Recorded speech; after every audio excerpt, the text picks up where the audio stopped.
सभी धौलपुर वासियों को प्रणाम।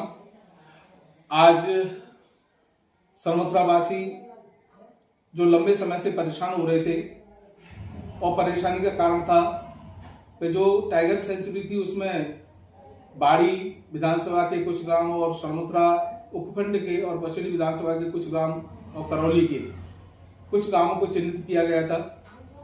कुछ विरोधी मानसिकता के लोग और ऐसे लोग जो समाज को भ्रमित करते रहते हैं, वो एक भ्रांतियां फैला रहे थे समाज में कि ये आदरणीय भजनलाल जी की सरकार सभी को बेघर कर देगी, गांव को हटाया जाएगा।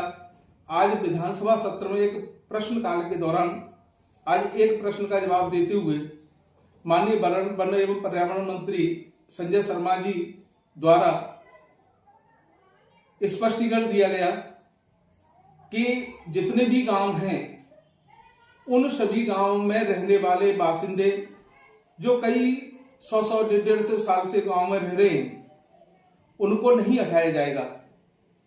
वही गांव हटाए जाएंगे जो लोग स्वेच्छा से वहां से हटना चाहेंगे। आज प्रश्नकाल के दौरान जो स्पष्टीकरण दिया गया, मुझे बड़ी खुशी हुई कि मेरी बछड़ी विधानसभा के जो लोग थे जो डाक क्षेत्र में रहते हैं, बफर जोन और सेंचुरी में आ रहे थे, वो बहुत परेशान थे। मैं और हमारे भारतीय जनता पार्टी के अन्य लोग भी कई बार सीएम साहब से इसको लेकर के मिले थे। माननीय वन एवं पर्यावरण मंत्री राज्य सरकार संजय शर्मा जी से मिले थे। उनको बताया था कि जो लोग लंबे समय से वहां रह रहे हैं, उनके पुरखे भी वही रहते थे, वो जमीन कैसे छोड़ेंगे। तो आदरणीय संजय शर्मा जी ने उस समय हमें आश्वासन दिया था कि किसी भी गांव वासियों को, किसी भी गांव को उसमें से नहीं हटाया जाएगा। ये तभी हटाएंगे जब उनकी सभी गांव वासियों की स्वीकृति होगी। बिना स्वीकृति के किसी भी ग्रामवासियों को या गांव को नहीं हटाया जाएगा।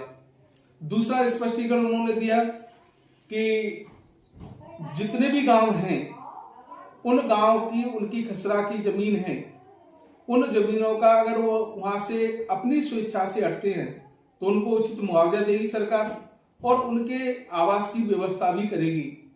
इसीलिए मेरा सभी सरमथुरा वासियों से, बाड़ी क्षेत्र के लोगों से निवेदन है कि किसी भ्रांति में नहीं जाए।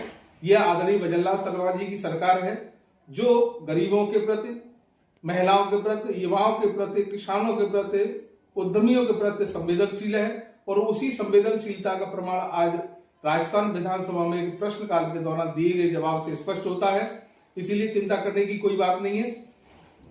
कोई भी इंसान बिना